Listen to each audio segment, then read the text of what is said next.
The school contact will receive an email to start their Plic Go account setup.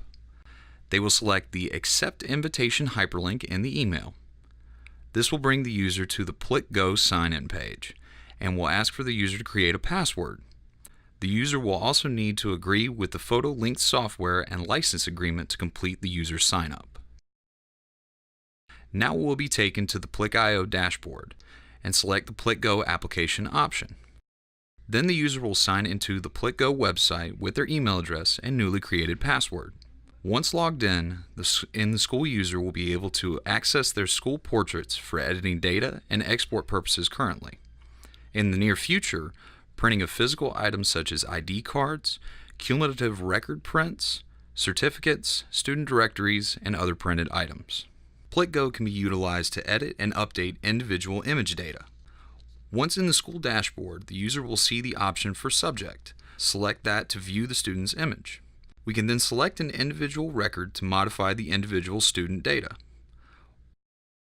Once the individual's records data field has been selected and pops up, select the Edit Data button to modify the image data. The main data fields we use to update school information in-house will be available to the school user to modify and correct.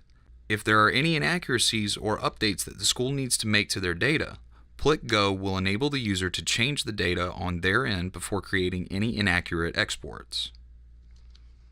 With Plic Go, we are empowering the customer to complete their own exports at their own pace and time frames. These exports are traditionally provided by Strawbridge Studios to the school, but Plic Go will ideally save some time for all parties involved. On the top toolbar, the user can access the Download Exports feature. This will take them to the Downloads page where the known standard database exports are listed.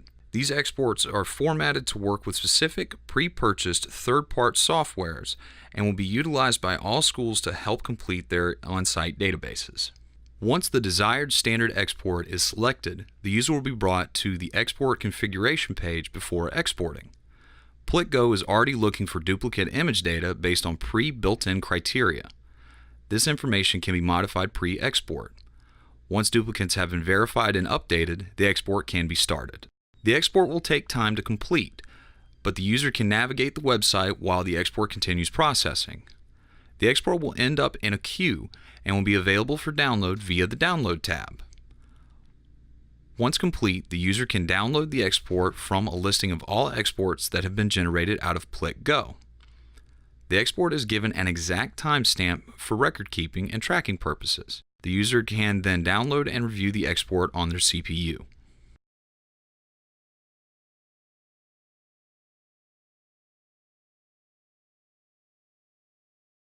The school user will also be able to craft custom exports for the new software or any special projects they may have. To access the custom export builder, the user will go to the Download Exports page, select the tab for custom exports, and then choose the option to create a custom export. The export can be given a specific name for Step 1. Step 2 allows for the setup of separate image and data folders, as well as the ability to apply a folder sort to the images at the time of the export. The third step will allow the user to apply specific image settings like the image type, height/width, and what to name the images at the time of the export. The data file that generates with the export can be modified in Step 4 to the specific data fields needed by the user. And on the fifth and final step, the user will be able to review all the settings applied to verify accuracy. Once finalized and saved, the export will now appear in the Custom Exports section of the Download Export section of Plic Go. The custom export will now function like a standard export.